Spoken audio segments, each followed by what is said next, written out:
No trouble at all from Gene Wilder. There was one night, it got to be 5:30 or 6, and I said, I want you to do the wacky scene where you really go crazy. For years, one of comedy's most iconic figures stayed quiet about something that fans, insiders, and even close friends wondered about. Now, at 99 years old, Mel Brooks is breaking that silence, and what he's revealing about Gene Wiler has stirred emotion, laughter, and reflection across generations. Why wait this long? What kept him quiet all these years? Was it grief? Was it guilt? Or was there something too personal, too sacred to say until now? What we're about to uncover isn't gossip, it's legacy. Backed by late-night interviews, real tears, and years of rumors, we're diving into a bond that shaped the golden age of comedy, and why it remained hidden in silence until the very end. When two geniuses collided, it wasn't just chemistry, it was combustion. When Mel Brooks and Gene Wilder first crossed paths, it marked the birth of one of Hollywood's most electrifying creative duos. Both were geniuses in their own right, but when their worlds collided, something rare happened. They didn't just work together, they transformed comedy itself. Their first encounter was unassuming. Mel Brooks was visiting the set of Mother Courage, a play in which his wife, Anne Bancroft, starred. Wilder was there too, playing the chaplain, a role steeped in both tragedy and dark humor. He was touching, he was funny, and I saw right away. This guy wasn't just an actor, he had soul, Brooks would later say. That moment wasn't destiny yet, but it was the spark. It wasn't long before that spark turned into a flame. Mel Brooks was struggling to get a film made, something audacious, something that nobody wanted to fund. The working title? The Producers. When Brooks finally landed the money, he kept his promise to Wilder. "You're Leo Bloom," he told him, tossing the script onto his makeup table. And in that dressing room, Gene Wilder burst into tears. From that moment forward, they were more than collaborators. They were partners in mischief. "He blessed every film we did with his magic," Brooks said through tears during a rare interview. "And he blessed me with his friendship." Their connection wasn't just based on laughs, it was emotional, intellectual, and deeply personal.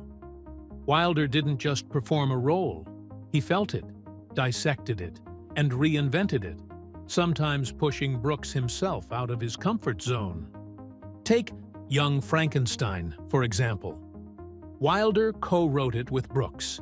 He famously fought to include the now legendary "Puttin' on the Ritz" tap dance scene, something Brooks initially dismissed as frivolous. But Gene wouldn't let it go. He argued so hard he turned blue, until finally Brooks gave in. The result? One of the most iconic scenes in comedy history. "I wasn't sure it was right," Brooks later admitted, "but if he fought for it like that, I knew it had to be." Their dynamic worked because it was built on trust and tension. Mel was the loud New York provocateur, a man with no filter and big vision. Gene was softer, quieter, yet just as daring, especially when it came to nuance and character. They pushed each other, challenged each other, and somehow always landed on the same wavelength. "We only had one real fight," Wilder later revealed, "and it was over something we both ended up loving." Together, they gave us The Producers, Blazing Saddles, and Young Frankenstein. Three films that redefined genre, risked controversy, and somehow won over critics and audiences alike. But the real magic wasn't just in the scripts or the scenes. It was in the unspoken language between two men who trusted each other completely. "He was more than a friend," Brooks said. "He was my brother."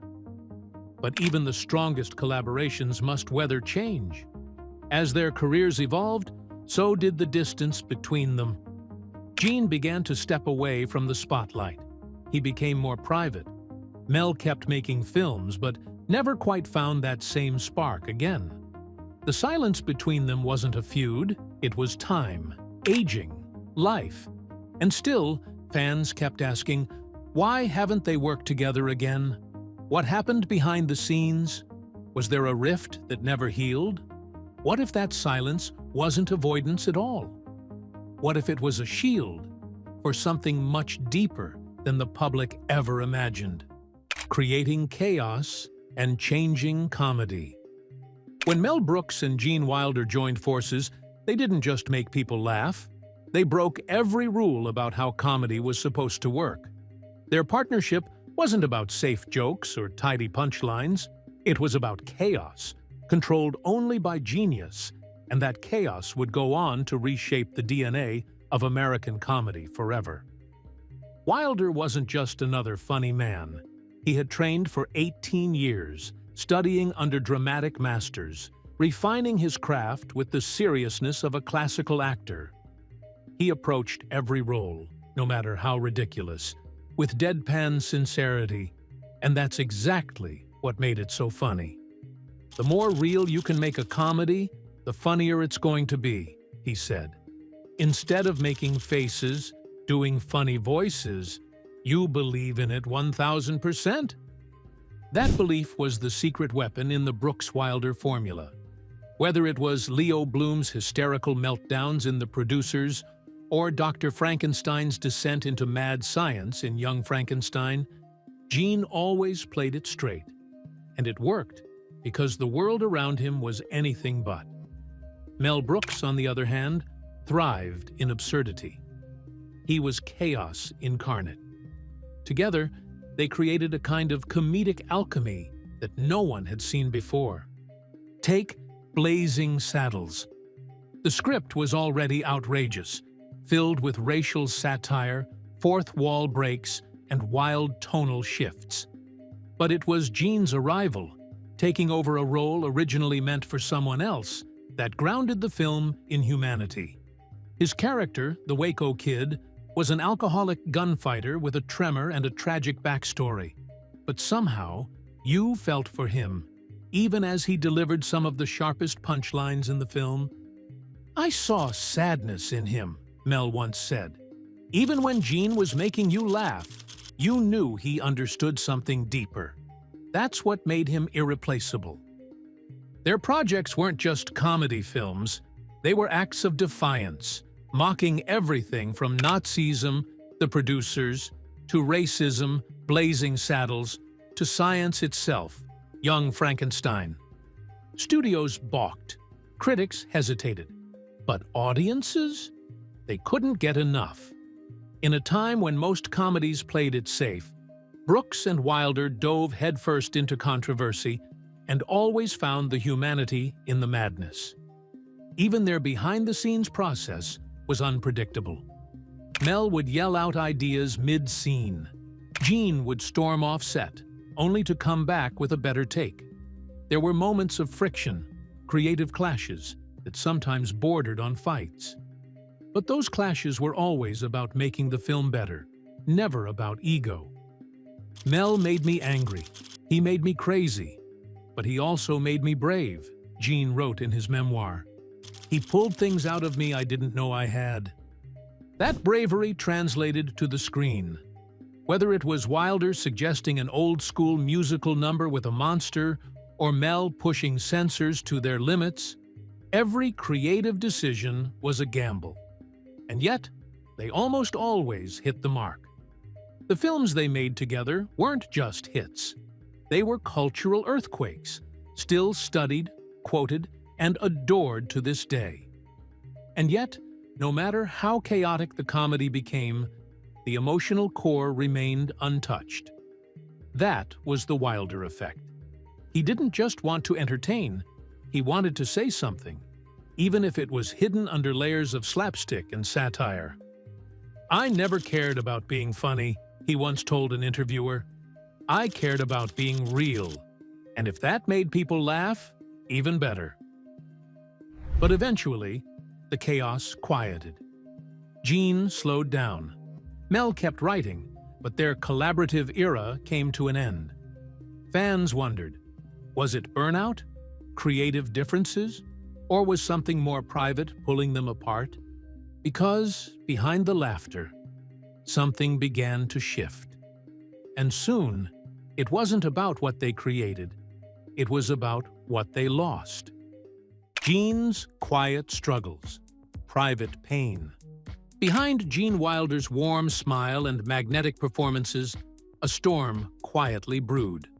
His roles may have been whimsical and filled with wonder, but his private life told a much more fragile story, one marked by heartbreak, illness, and emotional withdrawal.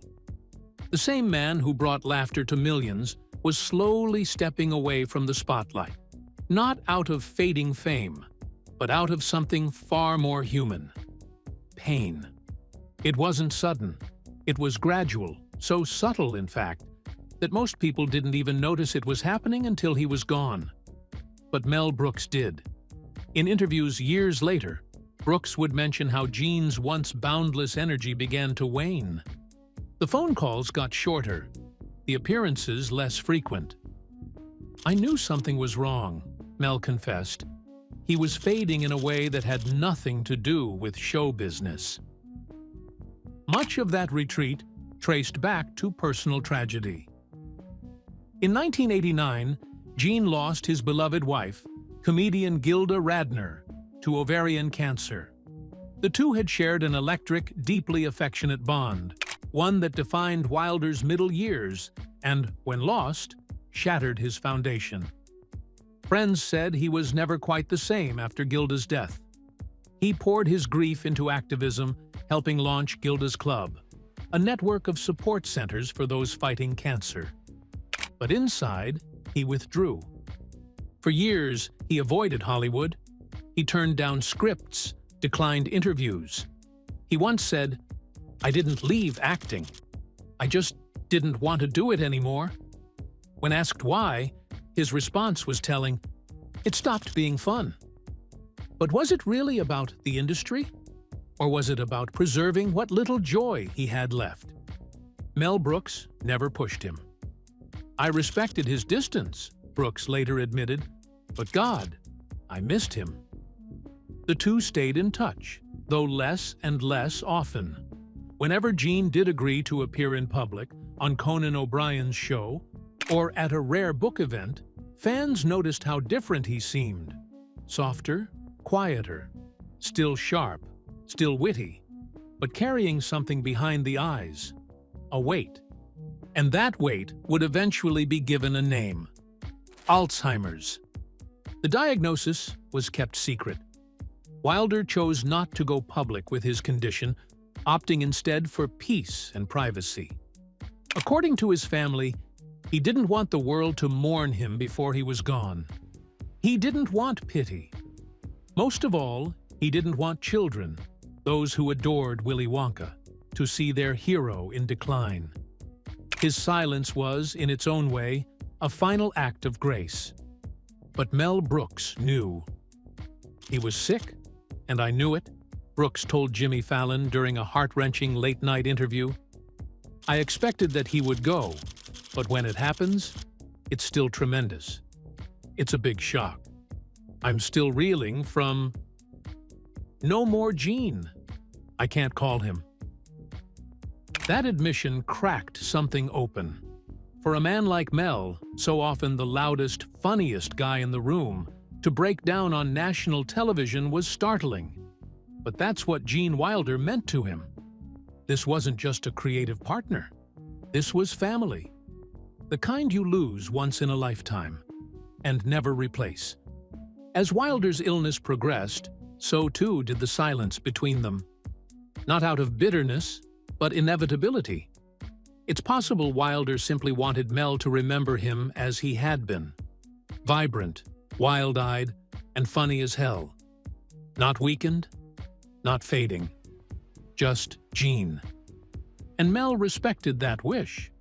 But that long silence, it started to eat at something. Regret? Maybe. Or maybe just the ache of having more to say and nowhere to say it. Because when Wilder died in 2016, something in Brooks seemed to dim. His tributes were moving, but brief. His interviews filled with long pauses. What he wanted to say had been evolving all along. And when he finally did speak, it wasn't what people expected. The call that never came. There's a kind of silence that doesn't just fill a room, it echoes. And for Mel Brooks, that silence came in the form of a missing phone call. After decades of friendship, shared history, laughter, and tears, the end didn't arrive with a goodbye, but with an absence. A dial tone that never clicked over. A voice he never heard one last time. In 2016, when Gene Wiler died from complications related to Alzheimer's disease, the world paused. News outlets ran retrospectives. Fans took to social media. Tributes poured in from celebrities and former co-stars. But for Mel Brooks, the moment was strangely still. Because he hadn't spoken to Gene in months, maybe even years. Not because of a falling out. Not because of pride. But because Wilder chose quiet over explanation. He didn't want anyone to see him that way, a family member said later. He was afraid it would change how people remembered him. But for Mel, that silence cut deep. Not because he didn't understand, but because he didn't get to say goodbye. There had been no warning call, no quiet lunch, no final moment to share old jokes or say things that had been left unsaid. For someone like Mel Brooks, who had shared decades of laughter and pain with Gene, the absence of that final conversation left a lingering ache. He spoke about it sparingly. In a rare Tonight Show appearance shortly after Gene's passing, Brooks was uncharacteristically subdued. "I expected that he would go, but when it happens, it's still tremendous," he told Jimmy Fallon. "It's a big shock. I'm still reeling from, 'No more Gene. I can't call him.'" That line, "I can't call him," wasn't just about grief. It was about unfinished sentences. The shared creative language they had built, the producers, Young Frankenstein, Blazing Saddles, suddenly felt like fragments of a larger conversation that would never be completed. And in that void, Mel seemed to wrestle with a haunting question. Why didn't Gene call? But the answer was layered. Gene had always been private. Even his Alzheimer's diagnosis had been shielded from public knowledge until after his death. According to close friends, he didn't want anyone, not even Mel, to witness the full erosion of the wit and sharpness that had defined his identity. It wasn't out of shame, but preservation. For Wilder, the image mattered, not for ego's sake, but for the memories he left behind. Still, that choice came at a cost. Mel Brooks, now well into his 90s, admitted in recent reflections that he sometimes imagines what that final conversation might have been. He wonders if they would have argued about something trivial, like whether Young Frankenstein needed more dancing, or whether Gene would have teased him one more time about his noisy directing. He used to say, "Mel, you direct like a trumpet, loud, proud, and sometimes flat." I loved that. Instead, there was just silence. And in that quiet, Mel had to do something he never wanted: say goodbye without hearing Gene say anything back. "I think about him all the time," he admitted in a more recent interview. "There's so much I wish I could have told him. But maybe he knew it anyway. Maybe we didn't need the words. Maybe not. But that doesn't mean the absence didn't leave a mark." Because for someone who made the world laugh louder than most, Mel Brooks found himself struggling with the one thing he never expected: a goodbye that was never spoken, only felt. And yet, that wasn't the end of their story. And when he finally told the world what really happened behind the scenes of their decades-long partnership, he didn't hold anything back. The legacy they built together. Some creative duos just work. But Mel Brooks and Gene Wiler weren't simply collaborators. They were a rare force of nature. Their partnership wasn't forged in contracts or career strategy. It was felt. Their films didn't just make people laugh. They carved themselves into the culture, imprinting unforgettable moments that still live decades later. Together, they didn't just create movies.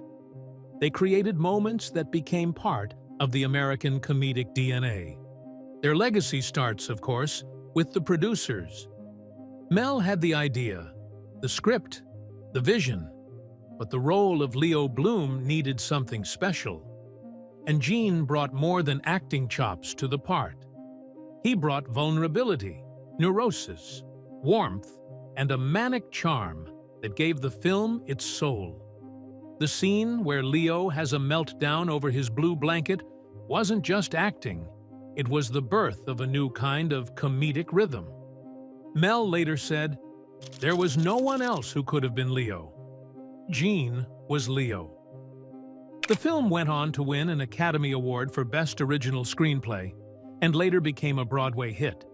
But even with its wild satire and taboo-pushing jokes, what people remembered was the chemistry.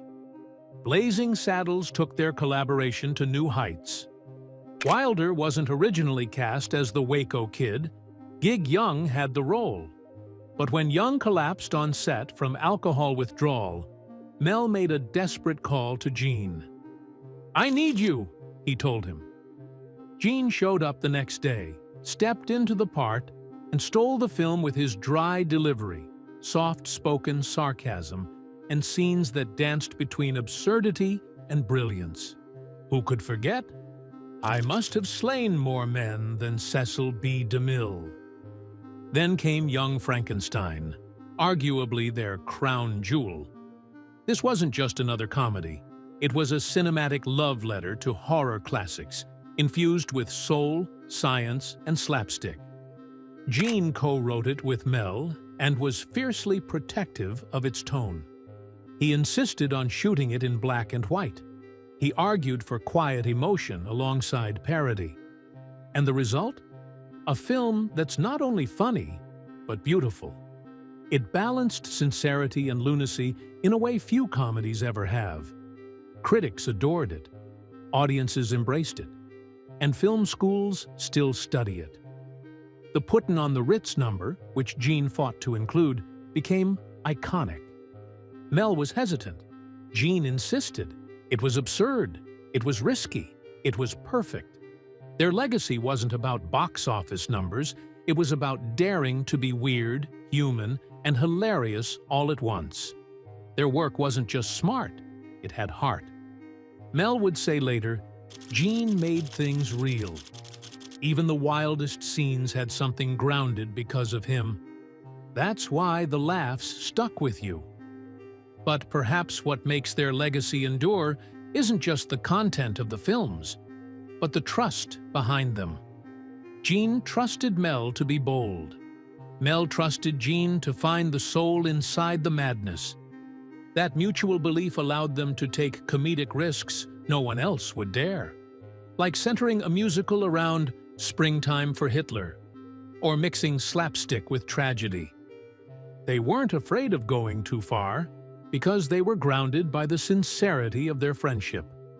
They knew when to pull back, when to push harder, when to listen, when to fight.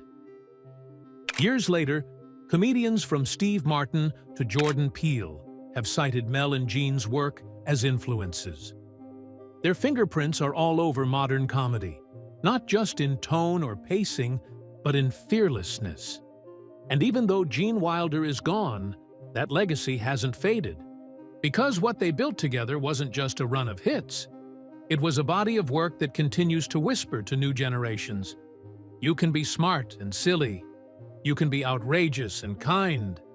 You can take comedy seriously, without ever taking yourself too seriously. But just as they had finally reached the height of their comedic power, a shift began. Something started pulling them in different directions. The reason for that drift? It wasn't career. It was something far more human. Mel's breaking point on Tonight Show. For decades, Mel Brooks had been the loudest laugh in any room. A one-man engine of energy, absurdity, and unmatched comedic force. But that image cracked, just for a moment, on national television. It wasn't scripted, and it wasn't for show. It was real, raw, and absolutely unforgettable. It happened during a 2016 appearance on The Tonight Show with Jimmy Fallon. The occasion was somber. Gene Wiler had passed away only weeks earlier at the age of 83, following complications from Alzheimer's. For fans, it was a blow. For Mel, it was the loss of a creative soulmate, someone who'd shaped not just his career, but his life. When Fallon asked about Gene, Mel didn't launch into one of his usual wisecracks. He paused, his voice faltered. And then, eyes welling, he said, "I expected that he would go, but when it happens, it's still tremendous. It's a big shock. I'm still reeling. No more Gene. I can't call him. He was such a wonderful part of my life." In that moment, the world saw the man behind the madness, not the comedy icon, not the filmmaker, just Mel, the friend, the man who had known Gene since the earliest days when they'd met backstage during a production of Mother Courage. Mel's late wife, Anne Bancroft, had been performing in the show. Gene played the chaplain. It was a small part, but one that sparked something. The role was funny and sad, Mel recalled. That was Gene. From that moment on, Gene became more than just an actor Mel admired. He became a fixture in Mel's stories, his dreams, his jokes, and eventually, his films. But now, sitting across from Fallon, Mel's memories had turned into grief, and there was no punchline that could undo that. What made the Tonight Show moment so devastating wasn't just the tears, it was what Mel chose to share next. He told the story of how the producers came to life, of how he'd promised Gene the role of Leo Bloom before even having the money to make the film. And I said, "Look, I'm promising you. When we get the money, you are going to be Leo Bloom." Gene, ever skeptical, had doubted him. But when Mel did get the funding, he threw the script on Gene's dressing room table and said, "We got the money. You're Leo Bloom." Gene burst into tears. That moment mirrored the one Mel was now living through. Back then, it was the joy of a dream finally taking shape. On Fallon's stage, it was the heartbreak of watching a dreamer disappear. The same man who'd cried with joy when the movie began was now being remembered through tears of loss. And still, even amid sorrow, Mel brought laughter. That's who he is. That's who he's always been. Between heavy breaths, he shared how Gene once asked, "Why are they always laughing at me?" And Mel had replied, "Look in the mirror. Blame it on God." But behind that joke was truth. Gene was different. He carried something ineffable, sincerity wrapped in absurdity, a sadness behind his smile. And Mel? He saw all of it. That Tonight Show interview became a viral moment, not because of fame, but because of its humanity. Here was one of the great comedy architects of all time, openly mourning the piece of himself he'd lost. He wasn't hiding behind characters, or camera angles, or scripts. It was just Mel and the memory of Gene. And it broke him, if only for a few minutes. A silence that, once broken, would reveal just how deeply Gene wanted to protect the man who had made him a star. Why Mel waited until 99? Mel Brooks is not a man known for silence. For over half a century, he's delivered punchlines with surgical precision, spilled truth disguised as comedy, and rarely let a moment pass without putting a spotlight on absurdity. So why did it take him until the age of 99 to open up fully about Gene Wiler, the man who helped define his greatest work and shaped some of his proudest moments? Was it grief? Timing? Or something far more personal? The truth is, Mel didn't hold back because he had nothing to say. He held back because he didn't want to say it. Not until now. Not until the decades of laughter had quieted just enough for the pain to rise to the surface. This wasn't about publicity. It wasn't about legacy polishing. It was about time, and what time does to the heart.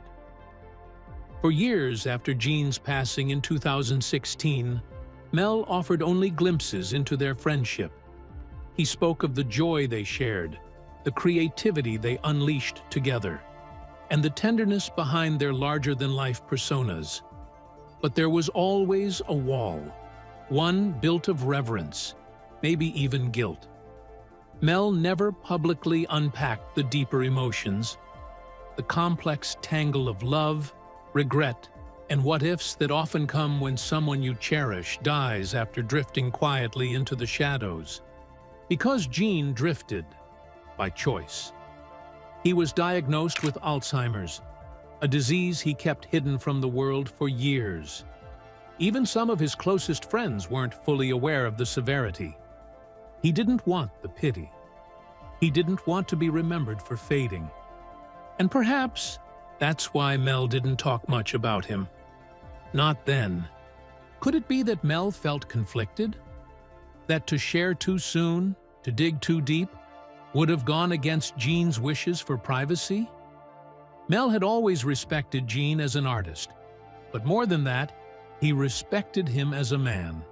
And that meant keeping the curtain drawn until he felt it was time to lift it, even slightly. In a way, Mel's silence was the greatest act of friendship he could offer. He didn't exploit Gene's illness. He didn't dwell on loss when the world was still freshly mourning. Instead, he waited until nearly a century of living had granted him a voice not just loud, but earned. Now, at 99, Mel has nothing left to prove. He's a legend many times over.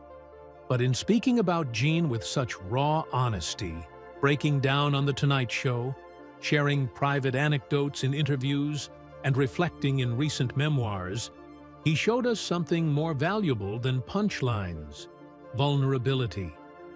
And that vulnerability came with a subtle confession.